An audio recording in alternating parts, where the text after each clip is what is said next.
Hai Tuan Sir kembali. Kali ini aku akan memberi rating setiap Fakemon dari penonton part 11. Karena udah ada beberapa Fakemon yang dikirim, jadi mari kita bahas para Fakemon imut dan keren dari para penonton Tuan Sir. Jika kalian juga mau ikut, silahkan kirimkan Fakemon kalian lewat Instagram Tuan Sir @paunimal. Link ada di description. Baiklah, mari kita lihat para Fakemon dari para penonton Tuan Sir ini. Ayo. Pocha. Ini adalah Pocha New dengan kekuatannya yang di-reset lagi. Karena part berapa gitu aku juga udah review. Fakemon ini sebenarnya adalah dua Fakemon yang berbeda, yang dimana robot tersebut bernama Gomachi dan di dalamnya ada Pocha. Gabungan dua Fakemon ini membuat mereka menjadi lebih kuat dari Fakemon manapun. Yang cukup membagongkan adalah Fakemon ini akan mengambil dua slot party kita, yang berarti jika menangkap Fakemon ini otomatis tim trainer akan menjadi 5. Fakemon ini juga memiliki ketahanan yang sangat besar. Fakemon ini juga hanya tinggal di suatu dimensi. Jadi untuk menemukan mereka, trainer perlu memiliki sebuah item lingkaran pecah ini. Item inilah yang akan membawa trainer ke dimensi yang berbeda untuk menemukan Pocha pengendali Gomachi. Gomachi yang dimasuki Pocha juga bisa terbang, seperti roket. Untuk terbang, Gomachi akan mengeluarkan api besar yang bahkan sangat panas, sepanas suhu luar matahari. Ability-nya juga imut banget, yaitu Solid Body, yang membuat ia tampak imut dan lucu saat sekarat. Yang disayangkan tipenya nggak ada. Baiklah, aku beri rating sesuai penilaianku. Keseluruhan bagus ya kan, imut, keren dan rapi. Ya mungkin ada beberapa gitu yang membuat aku kurang ser. Aku beri bintang 3. Dalmatian. Dalmatian adalah Fakemon dengan kombinasi typing Steel and Ghost. Rambut birunya adalah ketenangan baginya, karena jika rambut tersebut berubah menjadi merah sempurna, berarti pertanda akan terjadi kematian. Monyet hantu ini berburu mangsa di dalam hutan dan juga gua yang sangat-sangat gelap. Tapi Dalmatian menyukai tempat semacam ini, karena ia adalah Fakemon introvert yang selalu bersembunyi. Karena dia punya warna biru dan secara kisah cukup menarik, cuma ya mirip-mirip Infernape, jadi aku beri bintang 2. Chick Spear dan Falco Spear. Chick Spear adalah Fakemon dengan kombinasi typing Fire and Flying. Dia tinggal di dalam hutan dan jarang ditemukan karena mereka memiliki peradaban mereka sendiri. Tombak yang dibawa adalah tombak yang dia gunakan untuk menyerang lawan-lawannya. Mereka juga hidup secara berkelompok, yang dimana pasti akan ada pemimpin. Nah, pemimpinnya dapat dilihat dari jambulnya. Pemimpin memiliki warna jambul merah dan ada sedikit warna hitam. Meskipun typing Flying, namun Chick Spear belum bisa menggunakan sayapnya dengan baik. Nggak tahu level berapa, Chick Spear akan berevolusi menjadi Falco Spear dengan kombinasi typing yang sama seperti pra-evolusinya, yaitu Fire and Flying. Mereka juga hidup secara berkelompok, tapi sekarang akan memilih pemimpin kelompok dari perkelahian. Siapa yang paling kuat, dialah pemimpinnya. Dan kerennya, sekarang dia bisa terbang. Jadi dia menyerang saat terbang. Dia akan melemparkan tombak dengan kencang dari atas udara, memungkinkan mangsanya tertusuk dengan sangat sadis. Mangsanya yang telah berhasil ditangkap akan dibawa dan dimakan. Oke, sepertinya aku mengerti beberapa inspirasinya. Aduh, kayak seram banget coy. Untuk Fakemon ini aku beri bintang 4. Yin.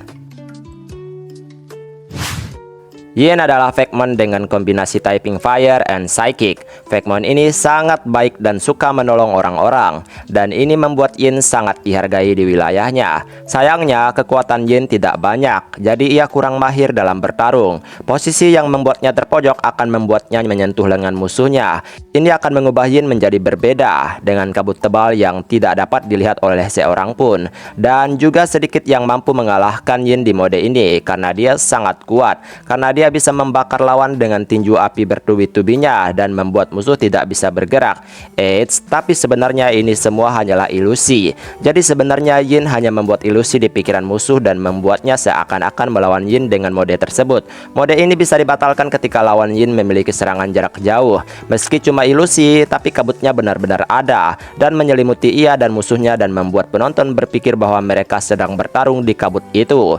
Ya padahal lawan Yin sedang pingsan dan Yin sedang mengendalikan dirinya yang ada di pikiran lawan. Dan jika musuh berhasil bertahan di mode tersebut, maka sulit bagi Yin untuk melanjutkan pertarungan, kecuali musuh sudah kewalahan. Jadi meskipun Yin memiliki ilusi yang luar biasa, namun ada kalanya ia sendiri yang akan kalah di ilusi tersebut. Tapi jujur ceritanya bagus dan menarik, jadi aku beri rating bintang 4. Rigortar, Recrize, Richiroshit. Rigortal adalah Vekmon dengan kombinasi typing Steel and Bug yang memiliki buah di buntutnya yang sangat berbahaya karena mengandung racun yang sangat banyak, bahkan cukup sulit untuk menyembuhkan tubuh dari racun ini. Uniknya, Rigortal adalah fosil hidup. Dia sebenarnya tenang dan tidak agresif, jadi cukup hindari saja gua karena itulah habitatnya. Di level 18, Rigortal akan berevolusi menjadi Recrize. Kini berubah menjadi kombinasi typing Steel and Rock. Kristal di tubuhnya cukup banyak dan salah satu menjadi tanduk pedang di kepalanya. Vekmon ini sangat teritorial. Rasa terancam akan membuat Recrize membunuh lawannya. Dan di level 30, Recrize akan masuk di evolusi terakhirnya, yaitu menjadi Richiroshit. Seluruh kristal di badannya tumbuh lebih besar. Begitu pula buah di buntutnya yang juga tambah membesar dan sangat berbahaya. Tapi sayangnya, ia sering diburu untuk diambil kristalnya. Untuk 3 garis evolusi ini, aku beri bintang 2. Slimet. Slimet adalah Vekmon dengan kombinasi typing Water and Normal. Vekmon ini biasanya menggila saat bertemu manusia, dikarenakan Vekmon ini bisa dibuat jadi jus. Vekmon ini suka makan apapun tapi ada batasannya juga. Wow, menjadi jus. Aku beri bintang 2. Crazy dan Crazia.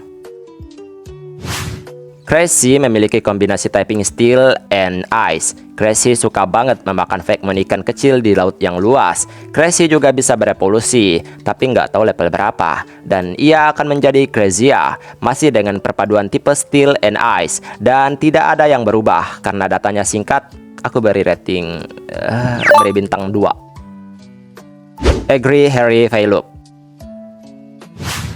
Egri memiliki typing Fairy. Egri adalah Vekmon telur peri penuh cinta. Dia murni bagaikan bayi baru lahir yang ingin tahu tentang apa arti cinta. Selama hidupnya, dia akan mencintai dan menghargai cinta yang diberikan. Egri juga memiliki evolusi di mana ia akan berevolusi menjadi Harry atas dasar kebencian. Dengan kombinasi typing Fairy dan Dark, Harry adalah Vekmon pendendam dan penuh kebencian. Pada saat masih menjadi Egri, dia sangat penyayang dan penuh cinta. Namun ketika dia dihianati atau menerima kebencian amat tragis baginya, maka dia akan berubah menjadi Vekmon yang pendendam dan penuh kebencian.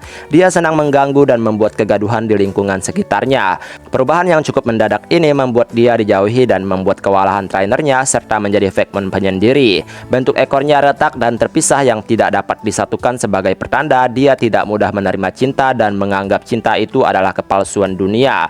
Namun, jika dia menerima sebuah cinta murni yang amat menyentuh, baik dari sesama Vekmon atau trainernya, maka dia akan sadar dan akan berevolusi menjadi Vekmon penuh cinta dan memaafkan semua kejadian di masa lalu.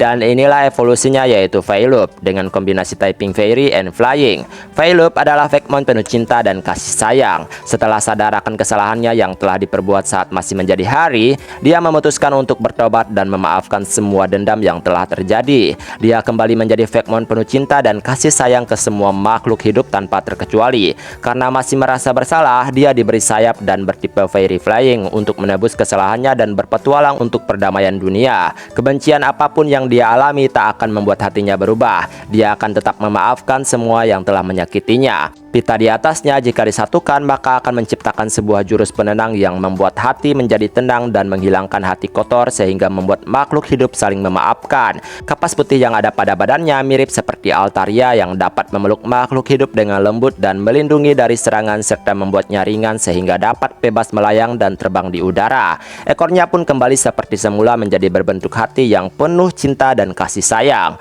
Lahir dengan penuh cinta lalu menciptakan kebencian hingga akhirnya bertaubat dan menebus kesalahannya dengan keliling dunia. Sungguh kisah yang menakjubkan. Aku beri bintang 5. Baiklah, sampai di sini review Vekmonnya. Yang mau ikutan, ya memperkenalkan Vekmon buatan sendiri, silahkan kirim lewat Instagram Tuansir @paunimal atau ada link di description. Kalian bisa tekan dan kirimkan Vekmon favorit, Vekmon buatan kalian sendiri. Baiklah, kita ketemu lagi di video berikutnya. Tuansir pamit, dadah.